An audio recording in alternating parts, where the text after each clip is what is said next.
Hey everybody, welcome to my desert office. I've increased my social distance to many miles, just trying to make this work from home thing actually work.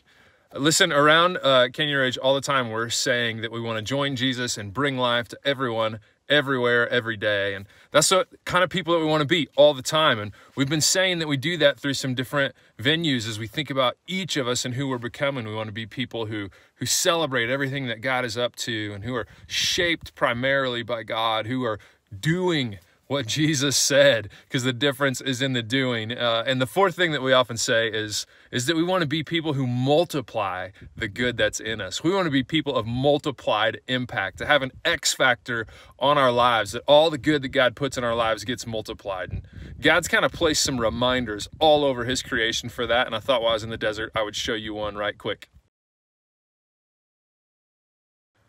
So I couldn't help myself. I had to grab one of these seed pods the other day, and I just want to show you what I found. Inside are these epic, tiny little black seeds. Inside the pod, just hundreds of tiny little matte black seeds with everything they need, given the right conditions, to produce a whole nother or many more Joshua trees. And the same thing is exactly true of our faith. That we as followers of Jesus have everything built in by the Spirit, by the Word, and what God's doing in our lives to multiply our faith. Too often we think we need some kind of program or a bunch of expertise and training to invite people to what Jesus is doing, when we've already built trust with our faces and places, and we can share authentically what God is doing in our lives if we just create a healthy context for conversation and storytelling. And so this is why, for example, we have handed off this tool of Discovery Bible Study. It's making its way across our church, and it's just a simple, portable tool that anyone can do. In fact, I started a group on Tuesday mornings 3 Tuesdays ago, and I've just invited 6 guys. But I said, listen, I'm going to spend an hour with you, and my hope would be that you would turn around and invite another group of guys to spend an hour with you. Just looking at what God has said, listening, doing what we hear, and then sharing that with people around us. And so what started on Tuesday mornings with my group, one group with 7 guys in it, those guys did exactly what we asked. That 6 out of the 7 guys turned around and started groups of their own.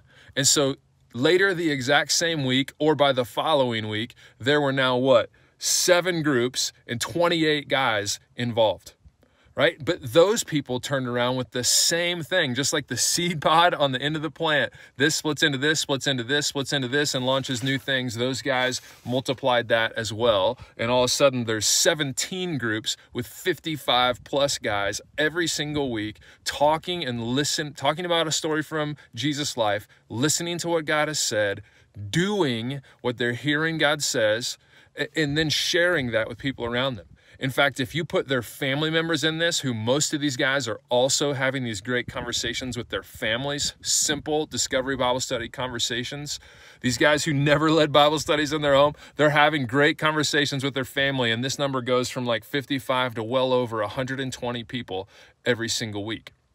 So multiplication is how Jesus launched this whole thing. 12 guys became 120, became 5,000 that were scattered all over through Acts 8 and took the gospel everywhere that they went. And just like plants multiplying across the desert, followers of Jesus inviting other people to follow with them, have great conversations and point their life in the direction of Jesus. All of a sudden we sit here as part of that movement a couple thousand years later.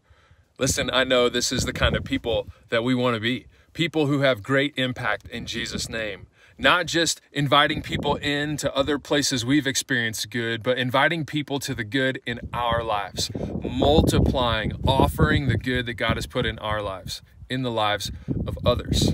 And so I hope maybe this tool will help, or maybe there are other ways you know of to multiply good. In fact, as you think about ways to multiply, share those in the comments here on this blog. As you see examples of multiplication in the way God has made the world, share those as well. But the way that a city in desperate need of hope, families in desperate need of hope, a world in desperate need of hope are going to find it is as people who have experienced good from God. Don't wait for others to multiply that good, but in the relationships and trust that they've built, multiply the good, making risky invitations and obeying God well together, sharing the good of our lives with others. Let's be people with an extremely high X factor, having an exponential impact.